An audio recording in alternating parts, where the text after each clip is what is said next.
nada pra fazer, não tem ninguém. O que que eu faço? Tinha, não fica triste não, porque você tá assim. Ai, vovó, não tem nada pra mim fazer. Tem muitas coisas que você pode fazer, minha netinha.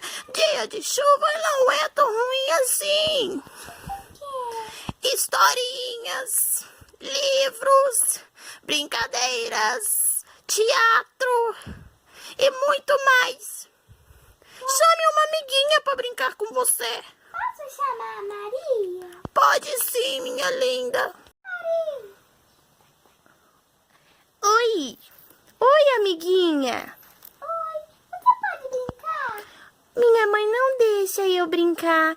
Ela disse que hoje está em dia muito chuvoso para ir na casa de alguém. Ela falou que é melhor eu ficar quietinha em casa. Infelizmente, não vai dar. Tá bom. Tchau. Nada pra fazer. Não, meu filho. Não tem nada pra fazer. Eu vou chamar minha amiguinha, mas a mãe dela não deixou. Quer comunicar com você? Sim. Vamos ver o filme. Tá bom, papai. Gostosinha pra vocês. Yupi! Podemos brincar agora, amiguinha? Sim, só espera um minuto. Pessoal, viu? Dia de chuva também é bom.